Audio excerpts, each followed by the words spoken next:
Welcome into the Pigskin Preview presented by BetMGM. I'm Nick Roush. He's Adam Luckett. And the Cats aren't playing this Saturday, but we still have an exciting slate of college football action on deck. Let us serve as your wagering menu. We'll pick and choose our favorites, but we're also going to talk about all of the biggest games in the week. And look at the Big Ten. They finally decided to start playing each other. So we've got some big games there. It feels like this is a big weekend for the SEC and the Big Ten's middle of the pack, where you'll have some games that separate some contenders from pretenders. And one of them is going to be in Lincoln. Is Nebraska in Lincoln or is it Omaha? It is in Lincoln. I think Omaha is not far from Lincoln, but I could be wrong. I could just be making that up. I think they're just right around the corner because Creighton's in Omaha. That's correct. Like Oklahoma City is like 30 minutes adjacent to Norman, Oklahoma. So it's like you can be typically in Norman when you're in OKC. So kind of crazy that works, where it's like, let's put all of the big schools and cities that are close to each other, and there's really nothing else in the state. Oh wow, that was. Oh yeah, we might have to make that a real peak. That was. I'm an aggressive sneezer. You should just be grateful that I got to the mute button in time. Whoo! Oh man, I don't know. Yeah.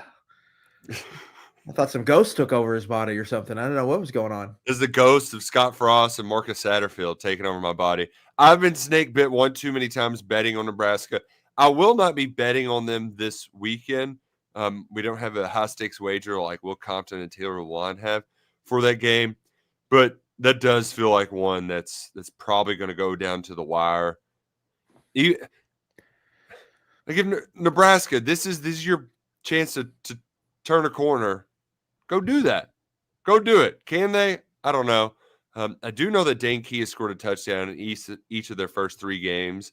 I'm not sure how juicy a touchdown bet would be, but not the worst idea. Not the worst idea. Yeah, that game will appear in the prop section of the column, most likely. Nebraska run defense has not been good. Concerning going into that game. Justice Haynes is having a really good year for Michigan. The Alabama transfer. We talked about this on 11 personnel, Nick. That one feels like Nebraska's in control the whole time, and then it gets in the fourth quarter, and it's like, are they really going to mess this up? Yeah, and you just got to kind of, I don't know. They're going to, like, is Dylan Raiola, go be a 5-star, right? Like, show up in big moments. Gunnar Stockton showed up in big moments for Georgia. Will he be able to do it with a home crowd advantage? It does feel like that one's probably going to be kind of a slobber knocker, though, right? Like some classic Big Ten football. I don't know. Yeah. Either way. We're going to get to some classic Big Ten football. There we go. Here in the column. Last week, Nick, I have to, throw out the rearview mirror. What could go wrong went wrong this week. And then as I'm getting ready to come on our show this morning, trying to get a good night's sleep, my 3-year-old son comes in my room in the morning at about 4 a.m. So I've been up since about 4 a.m. today. Going on 10 hours of being up, and it's not even 3 o'clock yet. So yeah, I'm running on fumes a little bit, but we're here and we believe we found some winners. I still can't believe, I had to DJ Lagway 5 picks, total right side. How are you going to throw 5 interceptions in a game and still almost cover? And then the Notre Dame snafu. All you had to do was get the snap down, and then the 4th down prayer a little. I mean, I would maybe not a prayer, but just throw it up and hope something good happens. Catch there. Yeah, those were some tough beats. Miami punching one in late to get that over ticket cash was not very fun. So yeah, we didn't have a good week last week, but we're bouncing back right now. We finally got back on the right side of things. 2-1 week. That under the Georgia-Tennessee game didn't stand a chance. But here's why I like our friends at BetMGM is because each weekend they'll give you different tokens, right? Like 33% parlay boost or just a 33% odds boost. And so I used that to buy a couple points in that Georgia game, got it down to 2.5. And boy, that felt great. I was very worried about that. We went a little large on that one for Georgia to come back and get that win. And you didn't need the PAT to cover. I'm sure there were some people out there that did, but I use the token over on BetMGM. You should get on BetMGM right now. They're offering a great little bonus when you sign up for them. Just download the app, use the bonus code ON3, ON, the number 3, deposit at least $10 and place your first wager on any game, and you're going to get up to $1,500 in bonus bets if your bet loses. So if you bet $100, you get $100 in bonus bucks back, 200 bonus bucks back, or you just win your bet and you're good to go. So go ahead, download the BetMGM app, whether you want to play parlays, props, whatever it may be. They've got all the sports on there. MLB playoffs are right around the corner. NFL is rocking and rolling. Get on BetMGM right now. Make this college football season one for the history books. Make it legendary with BetMGM. See BetMGM.com for terms. 21 plus only. U.S. promo code is offer. Not available in New York, Nevada, Ontario, or Puerto Rico. Gambling problem? Call 1-800-GAMBLER or call 877-HOPE-NY or text HOPE-NY. Also call 1-800-NEXT-STEP in Arizona, 1-800-327-5050 in Massachusetts, 1-800-BETS-OFF in Iowa, or 1-800-981-0023 in Puerto Rico. First bet offers only for new customers, subject to eligibility requirements. Rewards are non-withdrawable bonus bets that expire in 7 days in partnership with Kansas Crossing Casino and Hotel. Don't forget, just if you haven't signed up for BetMGM yet, use bonus code ON3 and get your $1,500 first bet offer today. Mr. Luckett, there's another classic Big Ten game I wanted to mention that I don't think either of us are willing to play, but I'm fascinated by, and that's Indiana laying 6 against Illinois at home. Part of me is like, man, Cignetti in a small number, he's a covering machine. Just take it. But then the other part of me is, all right, they ain't played nobody, Paul. And Illinois actually got tested down there against Duke, and it was close for a half before they really blew the doors off on that one. So that's just going to be a fun football game where it might be a little bit trickier for Indiana, but if Illinois wins this game, the doors are open to making a run at a 10-2, hell, 11-1 season, because they play USC at home next weekend, and then Ohio State also comes to Champaign. So this is a real opportunity for Brett Bielema's program.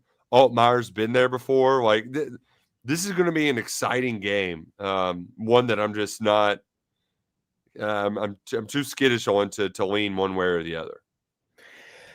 Yeah, this can only end one way. Illinois is 8-2 going to Wisconsin, and Wisconsin knocks Brett Bielema out of the playoff. So that's what's happening. So if you can get the price on that, just go ahead and bet it. No, but Indiana, Illinois, like Nick, game day should be here at that game. Yeah, not at Miami, Florida. I mean, Big Noon should be at this game. What are you doing, Big Noon? Like, I guess you got to please both parties, Big 12 and Big 10. But like, this is the game. This is a huge game. It's very similar to me, Nick. Kentucky Ole Miss 2022. Where both these teams are on the rise. Yep. And then this could catapult, I think, one side, and it could crush the other. Yeah. It could crush the other, right? Like, I definitely think that's in play here potentially. I will say the game that Big Noon's going to is going to be awesome too, but I haven't watched either of the teams enough to have faith that Texas Tech or Utah will get it done. But I don't think it's the worst idea to just bet on Devin Dampier and Utah at home. We're going to get to that. We'll get into that. Kyle Whittingham, he's really good at home. Didn't realize we were going to get to that one. Love to hear it. Any other big games before we? One other one. I'm probably going to have to take Mizzou. I don't know. Maybe I'm just that down on South Carolina. I'm not all the way there, but my mind's just telling me, like, dude, Missouri, how is South Carolina going to keep up? Like, I don't. Where are they going to score? It's just Missouri's on that series for the most part too. It's just a big number, laying 10 points, but like we could look up and they win by 24, and it's off to the races. Ahmad Hardy has been awesome for them, and it makes me like I haven't had those sort of like, oh, that could be us just because Seth McGowan's been really good, but I mean it was Kentucky or Missouri, and Missouri got him out of the portal, and he's been incredible for Mizzou. So is Prbula. Yeah, it's going to be hard for me, Nick, Friday night to not play Iowa. Small number on the road. At Rutgers. They played Rutgers 4 times. Rutgers has scored 17 total points. Yeah, this the difference this year is Rutgers is they are scoring this year. That's where it's a little different for me. I'll believe it when I see it, when they start getting in this conference. Well, Friday night action. We got some after dark action on the slate this week. Luckett, why don't you go ahead and share your first official pick on the Pigskin Preview? Yeah, we're starting off ACC nooner. Syracuse at Clemson, under 55.5. I think Clemson's telling us they're an under team, so we're going to go ahead and jump on it here. They've got massive offensive issues. Syracuse, while I think they're probably offense better, they're struggling to run the ball a little bit.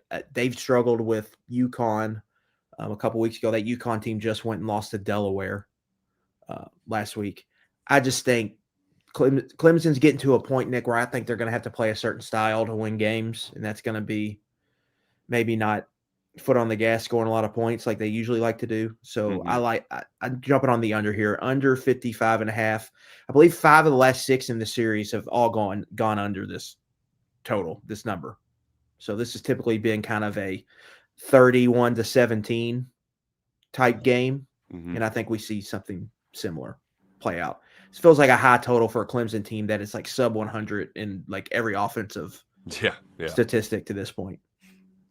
A lot of orange in that game. I'm staying in the ACC with my first pick. It feels like the ideal get-right spot for Duke, where you're hanging in tough for a while with Illinois, and then floodgates open. They're neck and neck with Tulane. Come back home. You're playing an NC State team that is susceptible to giving up the big plays. They've given up 9 explosive pass plays, or 12th in the SEC, while Duke has thrown for 17 explosive pass plays. They're second in the ACC. NC State's defense is 95th in EPA against the pass, 129th on third down. And just Mensah, he's good for 300 yards and 3 touchdowns a game. So I think my worry here is, like, CJ Bailey's been pretty good for NC State, but I'm trusting that Darian Mensah has been good. He's got a chance to be great and really light it up against NC State on Saturday. This game will be in the column. It's going to be a shootout. Like, I wouldn't be surprised if this is the most entertaining game of the day. DJ Elliott's defense has gotten lit up to this point. Yeah. This is the best offense they're facing. Duke's going to score. NC State's going to score. It's a big game for Duke. 1 and 2, backs against the wall. I think you have to like where Duke's at right here. You had a trend too. I did. I've got it right here pulled up. Okay. Thank you for reminding me. Because that was one that, I look at the trends over on KSR Plus. If you're not on there, promo code UK1, Luckett shares them each week. And so, you get some games on my radar that might not have otherwise been. Duke 6 and 2 ATS in this series over the last 8. They've won 4 of the last 5 outright. And then NC State has not been a good road dog under Dave Doran, 10, 16, and 1 against the spread. There you have it, folks. I'm taking the Blue Devils in the field goal. Mr. Luckett, what's your second pick this week? Another under, baby. Oh, Going back to leaning what we into 'em. know. The big game in the noon window. Texas Tech Red Raiders at the Utah Utes in this historical Big 12 matchup. Under 57.5. Nick, I think Indiana, Illinois, we all want to say like whoever wins this game is going to be the surprise playoff team. And I think that's jumping the gun a little bit because they still have to go through some legitimate schedules. Like Illinois plays USC and Indiana goes to Iowa next week. Like both those teams could lose next week. Right. Where I think with Utah, Texas Tech, when you look at their schedules, this really is maybe like the ultimate swing game. Like I think the winner of this game it's going to seem like it's a 2-horse race with them and Iowa State in the Big 12 and then TCU, I think, looming. As right now, at least. So it's a huge game because both of these teams have really advantageous schedules, I think, after this. Texas Tech is doing the Texas Tech thing. They're throwing the football around the yard. They've blasted the first 3 teams they've played, but it's been some bad football teams they've played. Utah messed around with their food last week. I believe they're up 3-0 at half, ended up running away from Wyoming. They beat the crap out of a bad UCLA team. They handled an FCS team. So we're still learning about these teams, but we know how Texas Tech wants to play. I trust Utah to dictate the terms of this game more. They've got 2 potential first-round tackles. They're going to run the football. They've got the better defense in this matchup. They're going to let Dampier run around some. I think this one feels like an under 57.5. That means you would have basically, if you bet the over, you're betting on both teams to score over 30 points. I have my doubts that will happen. Right. I don't think this is going to be a full-on track meet. I think Utah will set the pace. I like the under here there in Salt Lake City. You mentioned TCU. The Iron Skillet isn't a part of our picks, but I kind of like the fade SMU play. That series, very fun rivalry, Dallas-Fort Worth. It's going to be the last one for a while. There's no talks of that being renewed anytime soon. So it's been heated. Sonny Dykes went from one to the other. He had to eat some humble pie when he made that move over, but that should be another very fun college football game to watch on Saturday.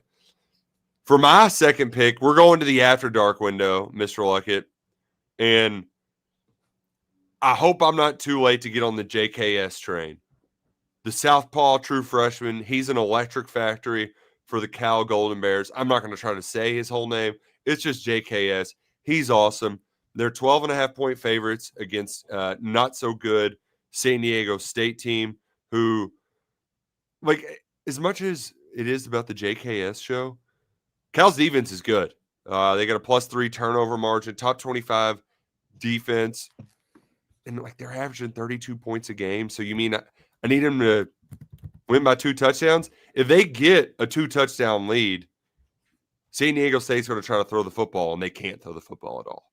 So, the style could make the fight here, make it tricky, but I kind of anticipate Cal to stuff the run and be able to let JKS unleash, stay up late, and cash a ticket with the Golden Bears out in, now I can't think of where.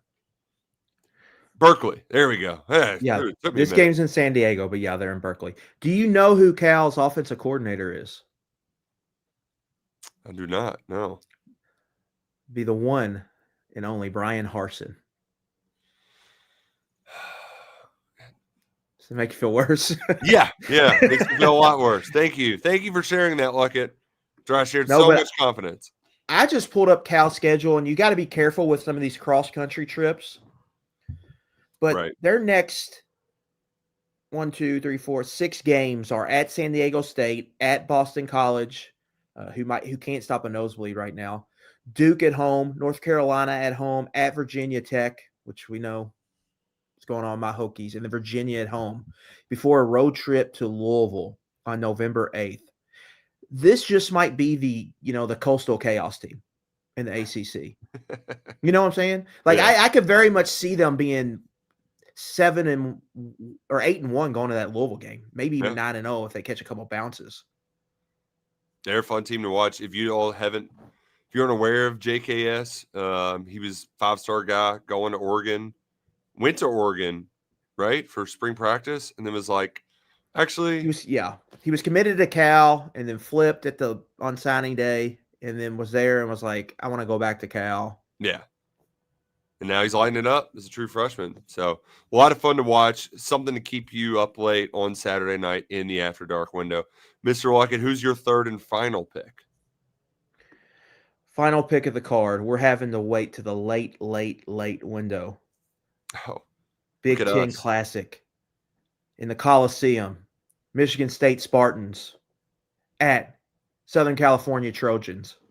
It's a big number. I'm laying it, baby. USC minus 18.5.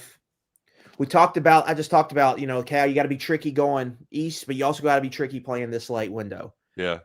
USC was undefeated as a home favorite in the Big Ten last year, and their offense is cooking right now. And people probably aren't really paying attention, but they're rolling on offense right now. They've got a big game next week, but I think this is Michigan State's pass defense, Nick, ranks in the hundreds and every category. Yeah. I think they're going to light them up.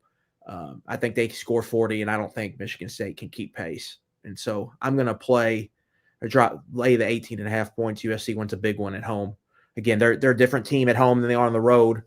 I think they can dictate terms of the game, and some of these Big Ten teams, I think, get in there. They're going to have a hard time keeping up with their offense. So I'm taking the Trojans before they have that big game next week in Champaign-Urbana. Ooh, there you have it. I'm going to the big game, the next biggest game. Auburn at Oklahoma. Jackson Arnold's return to Norman. And Auburn is a very talented football team. They run the ball well. They probably should be able to run the ball at a decent clip against Oklahoma. But Oklahoma is pretty darn explosive. I trust Mateer to be able to avoid a lot of the pressure that Auburn's going to send at them. And I really see a scenario where Hugh Freeze is going to have to ask Jackson Arnold to do stuff that he's not capable of. I'm willing to issue the verdict on Jackson Arnold. He's played 2 FBS games this year. He hasn't gone over 150 passing yards. And when he's got to have to throw it to win it, it's going to turn into a disaster against this Venables defense. So I'm taking Oklahoma minus 6.5. They've been awesome at home as a favorite, 9-3 since 2023. This feels like you weren't buying John Mateer stock yet? Well, buddy, you're late to the party. He's going to have a big game. The Sooners are going to get a big win here and look like one of the next best teams in the SEC. The issue with either of these teams, we talked about kind of sliding doors moments, is that both of them do have really difficult schedules, so that it's kind of hard to see where they could keep this up. But and that kind of leads me to my point about Auburn, is that I think this is where a slide starts. Like, this is the first big crack, and then things slowly start to snowball, where they ask, like, all right, Hugh Freeze, we got the receivers. You went out and got a former 5-star from the portal at quarterback, and you still can't get it done. So I expect Oklahoma to win and, maybe even win big here. I'm taking the Sooners. My only issue in this would be, I think you make some good points. Like, Oklahoma's better at quarterback. They're at home. But I do think Auburn is better on both lines of scrimmage. And definitely offensive line matchup. Oklahoma's best defensive player is suspended for the first half because of targeting last week, Mason Thomas. Yeah, I don't like that. So, yeah, I think you bring up some points. If it gets into a game where Jackson Darnold has to – if it gets into a game where it's a drop back fest with Jackson Arnold versus John Mateer, then obviously I think Oklahoma has the advantage. But I think Auburn's got a chance to go in and kind of control the line of scrimmage on both sides and really kind of control I think, the tempo and pace of the game, and then potentially win that turnover battle. What you worry about, right, is if they create passing downs all the time and then they're able to tee off on Jackson Arnold. And it's a fascinating game because you mentioned the schedule. Like, they play at Oklahoma, Nick, and then they're at Oklahoma, at A&M, and Georgia are their next two. So, like, okay, that could be 3 losses in a row.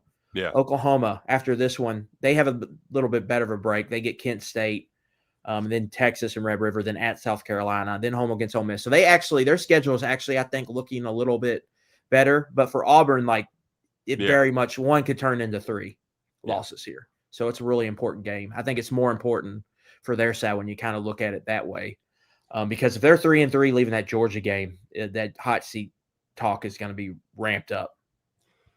To your point, Luckett, and it's probably not as decisive. Like, I think Auburn probably has a better offensive line than Michigan, but Oklahoma was very composed in that game, even when things didn't go well. And I've seen John Mateer create those explosives that really tilt the game when, he turns a sack into a 50-yard gain sort of deal. And my big worry is that you just have some sort of like, Cam Coleman does something crazy, or like, because they have those guys on the outside that can just, wasn't banking on that 50-yard touchdown. Turn a game at any point. Yeah. Yeah. So it's going to be a good one. It really is a solid Saturday. And next week is like marquee day: Georgia, Bama, Penn State, Oregon. Yeah. And then you got, I think, Ohio State's at Washington for like kind of a tricky road game. And then you've got A&M, Auburn, like we talked about. And there's some other USC, Illinois, Indiana, Iowa. Yeah. But the big games are like the Georgia, Bama, and the Penn State. Yeah, they Oregon take up all like the big 7:30. That's what everyone's going to be focused on. So this doesn't have that, but I do think it's got some underrated games and like swing games that can determine seasons. And there's some rivalry games: SMU, TCU, Washington, Washington State, Oregon, Oregon State. So there's some big rivalry games, and conference play starting to heat up a little bit. But Nick, how many times is in a group message you're in, or in a person you see this weekend, are you going to hear Eddie George is the Bowling Green coach? I haven't got the text yet, but I'm waiting. Yeah. I know it's coming. It's definitely coming. It's definitely coming. I'm also just fascinated by what will happen in Oxford, because it's probably not the best matchup for Tulane. They have to. They're just not going to be able to keep up. I think unless they had a big turnover advantage, it's hard to see them winning that game. Yeah, like there needs to be some sort of how methodical can they be offensively to slow down Ole Miss's explosive attack? Because like if you could do it with Trinidad Chambliss, then Lane's got it cooking, man. I don't like my season under win total bet. Yeah, and then like the most underrated hot seat game I think this week is Arkansas-Memphis. Yeah. It's at Memphis. There'll be a lot of Arkansas fans there, but you lose 2 right there, things will get, I think, tenuous for Pittman. It's also a big game for Ryan Silverfield because he's appearing on some lists now, the Memphis head coach. Yeah. And so that's an underrated game there for sure. Could be a lot of points in that one.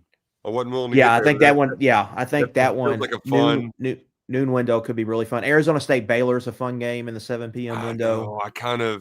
I like Sawyer Robertson a lot, but part of me is like, am I really going to bet Baylor and for Arizona State to take another loss? Like,